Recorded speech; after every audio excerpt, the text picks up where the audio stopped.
बंधुओं, आप सभी को नमस्ते। जय श्री कृष्ण। आज मैं श्रीमद् भागवत गीता के 10वें अध्याय का 1 से लेकर 10 श्लोक तक आपके सामने मैं सुनाऊंगा। इसके साथ मैं प्रार्थना से शुरू करता हूँ। त्वमेव माता च पिता त्वमेव बंधु सखा त्वमेव विद्याधरविनं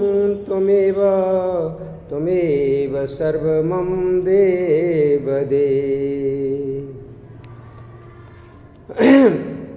भगवान कृष्ण और अर्जुन के बीच जब कुरुक्षेत्र के युद्ध के मैदान में कौरव और पांडव सेना के बीच हो रही थी, उसी में कहा गया है भूय 10वां अध्याय का पहला श्लोक, भूय एव महाबाहो शृणु मे परमं वचः अते अहम प्रियमाणाय पक्ष्यामि हित काम्यया। श्री भगवान बोले हैं, हे महाबाहु, मतलब अर्जुन को संबोधित कर रहे हैं, फिर भी मेरे परम रहस्य और प्रभाव युक्त वचन को सुन, जिसे मैं तुझे अतिशय प्रेम रखने वाले के लिए हित की इच्छा से कहूँगा। यहाँ एक बात आपको मालूम है कि अर्जुन को जब मोह हो गया था कि मैं लड़ाई नहीं करूँगा, एकाएक वह बोले कि हमको लड़ाई करने से बहुत ये अपने आप में घृणा का भाव पैदा हो रहा है। उसी में उनके संशय को दूर करते हुए भगवान श्री कृष्ण उनको बता रहे कि हे महाबाहु, तुम इतना के बावजूद भी मेरे रहस्यमय और प्रभावयुक्त वचन को सुनो, जिसे मैं तुझ अतिशय मतलब तुम मुझे अति प्रेम करते हो, इसीलिए तुम्हारे हित की इच्छा से कहूँगा। न मे विदः सुरगणः प्रभवं नो महर्षयः अहमादिः देवानां महिर्षीणां च सर्वशः। मेरी उत्पत्ति को, मतलब भगवान श्री कृष्ण बोल रहे हैं कि मेरी उत्पत्ति मतलब मैं कहाँ से आया हूँ, कौन हूँ, नहीं हूँ, मेरी उत्पत्ति को अर्थात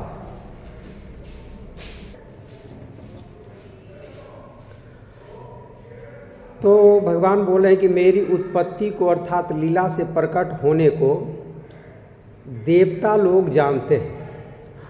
होने को न देवता लोग जानते हैं और न महर्षि जन ही जानते हैं, क्योंकि मैं सब प्रकार से देवताओं का और महर्षियों का भी आदि कारण हूँ। मतलब मेरी उत्पत्ति के विषय में न देवता जानते हैं न महर्षि जानते हैं, ऋषि महात्मा, क्योंकि उस सबके उत्पत्ति का कारण भी मैं ही हूँ। अब भगवान तीसरे वचन से बोलते हैं, जो यहाँ श्लोक के रूप में लिखा गया है, यो माम जन्मादि च वेति लोकम महेश्वरम असमूढ़ सौमर्त्येषु सर्व पापैः परमुच्यते।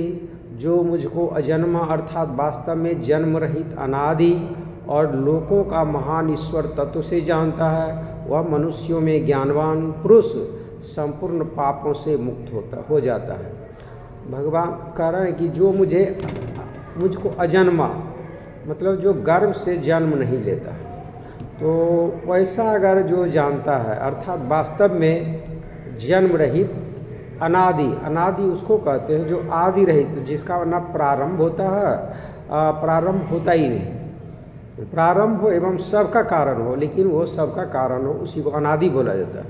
तो उसी में कह रहा है, जो मुझको अजन्मा अर्थात वास्तव में जन्म रहित अनादि और लोकों का महान ईश्वर तत्व से जानता है, वह मनुष्यों में ज्ञानवान पुरुष संपूर्ण पापों से मुक्त हो जाता है। बुद्धिर्ज्ञानम सम्मोहः क्षमा सत्यम दमः समः सुखम दुखम भवो अभावो भयम च अभयमेव च अहिंसा समता तुष्टि तपोदानम यशो अस्य ऐसः भवन्ति भावा भूतानां अतएव पृथ्वीधा। निश्चय करने की शक्ति, यथार्थ ज्ञान, असमूढ़ता, क्षमा, सत्य, इंद्रियों का बस में करना, मन का निग्रह तथा सुख दुख, उत्पत्ति प्रलय और भय अभय तथा अहिंसा, समता, संतोष, तप, दान, कृति और अपकीर्ति, ऐसे ये प्राणियों के नाना प्रकार के भाव मुझसे ही होते हैं। मनुष्य में विभिन्न प्रकार के जो भाव होते हैं, कोई संतोष कर लेता है, कोई समानता का भाव रखता है, कोई तप करता है, कोई दान करता है, कोई कृति अपना यश फैलाता है और किसी का अपयश होता है। यह सब प्राणियों के नाना प्रकार के भाव, प्राणियों में जो यह भाव उत्पन्न होते हैं और सभी भगवान की कृपा से ही होती है। मतलब भगवान बोले मेरी ही कृपा से होती है। महर्षयः सप्त पूर्वे चत्वारो मनवः तथा मद्भावा मानसा जाता येषां लोक यमाः प्रजा। 7 महर्षि जन, महर्षयः सप्त मतलब 7 महर्षि जन, 4 उनसे भी पूर्व में होने वाले सनकादिक तथा स्वयंभू आदि 14 मनु, ये मुझ में भाव वाले सब के सब मेरे संकल्प से उत्पन्न हुए हैं, जिनकी सब के सब मेरे संकल्प से उत्पन्न हुए हैं, जिनकी संसार में यह संपूर्ण प्रजा है।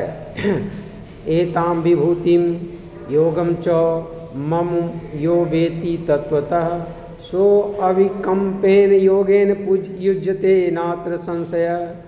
जो पुरुष मेरी इस परमेश्वरी रूप विभूति को और योग शक्ति को तत्व से जानता है, वह निश्चल भक्ति योग से युक्त हो जाता है। इसमें कुछ भी संशय नहीं है। अब भगवान यहाँ कह रहे हैं कि तप क्या होता है। तप बोलता कि तप कर रहा, तो तप होता क्या है? पहले जो पुरुष करा स्वधर्म के आचरण से इंद्रियादि को तपाकर शुद्ध करने का नाम तप है। करा कि अपने धर्म के आचरण को करते हुए इंद्रियों को आदि को तपाकर, इंद्रिय मतलब हो गया मन, हमेशा हर एक चीज़ की चाह करता है, तो उसको कंट्रोल नियंत्रण में करना। जैसे कोई लोग उपवास करते हैं, वो मन का दमन करने के लिए, मन को जो मन चाह रहा उसको नहीं देना है, मन को नियंत्रित रहने के लिए सिखाया जाता है।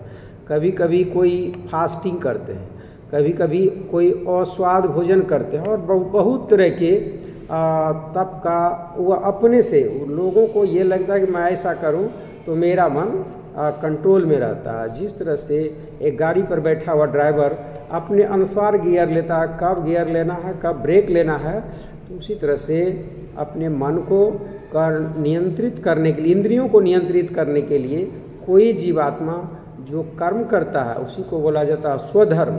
तो करा स्वधर्म के आचरण से, अपने व्यवहार से इंद्रियों के को तपाकर शुद्ध करने का नाम तप है। मैंने वैसा कर्म करे जिससे हमारी इंद्रियां शुद्ध हो जाए, तो उसका काम तप। जो कुछ दृश्य मात्र संसार है वह सब भगवान की माया है।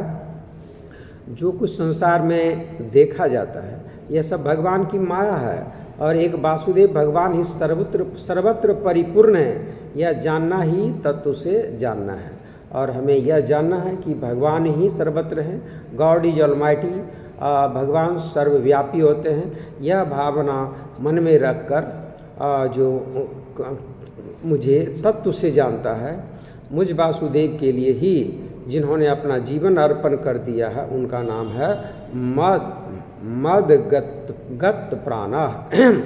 आगे भगवान बोलते हैं श्लोक 8 में, अहम सर्वस्य प्रभवो मतः सर्व परवर्तते इति मत्वा भजन्ते माम बुद्धा भाव समन्विता। मैं वासुदेव ही संपूर्ण जगत की उत्पत्ति का कारण हूँ और मुझसे ही सब जगत चेष्टा करता है। इस प्रकार समझकर श्रद्धा और भक्ति से युक्त बुद्धिमान भक्तजन मुझ परमेश्वर को ही निरंतर भजते हैं। जो यह मान लेता है कि यह संपूर्ण जगत वासुदेव मतलब भगवान कृष्ण की, मतलब भगवान की ही उत्पत्ति का कारण है, भगवान ही इस सब जगत की उत्पत्ति के कारण है और मुझसे ही सब जगत चेष्टा करता है। इस प्रकार समझकर श्रद्धा और भक्ति से युक्त बुद्धिमान भक्तजन मुझ परमेश्वर को ही निरंतर भजते हैं, यानी वह उन्हीं को पूज रहा है। श्लोक 9 में भगवान 9वां श्लोक में बोलते हैं अर्जुन को, मंचिता मदगत प्राणा बोधयन्तः परस्परम कथयन्तश्च मां नित्यं तुष्यन्ति च रमन्ति च।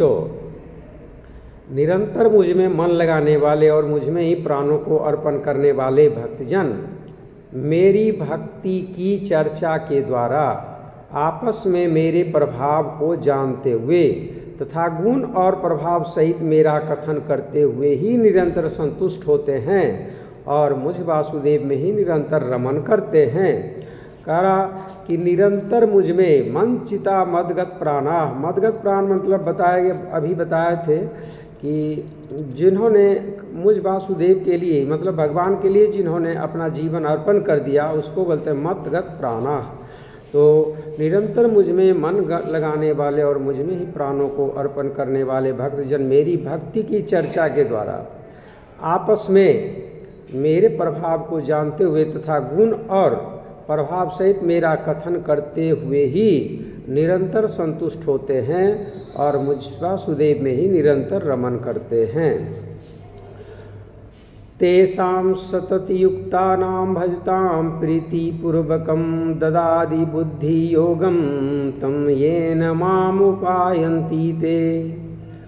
उन निरंतर मेरे ध्यान आदि में लगे हुए और प्रेम पूर्वक भजने वाले भक्तों को मैं यह तत्व ज्ञान रूप योग देता हूँ जिससे वो मुझको ही प्राप्त होते हैं। भगवान कहते हैं वह निरंतर जो भगवान का निरंतर ध्यान में लगा हुआ है और प्रेम पूर्वक भजने वाले भक्तों को मैं यह तत्व ज्ञान योग देता हूँ, तत्व ज्ञान रूपी योग देता हूँ जिससे वे मुझको ही प्राप्त होते हैं। भगवान बोलते हैं जो मुझे लगातार भजन करते रहता है, मेरा ध्यान करता है, तो उसको मैं तत्व ज्ञान प्रदान करता हूँ जिससे वो मुझको ही प्राप्त होता है। इसके साथ मैं आज का गीता के श्रीमद् भगवद गीता के 10वें अध्याय का पढ़ाव यही था 10 श्लोक तक, और मैं प्रार्थना के साथ इसको समापन करूँगा पुनः। त्वमेव माता च पिता त्वमेव बंधु सखा त्वमेव विद्या दर्बिनं त्वमेव सर्वमं देव।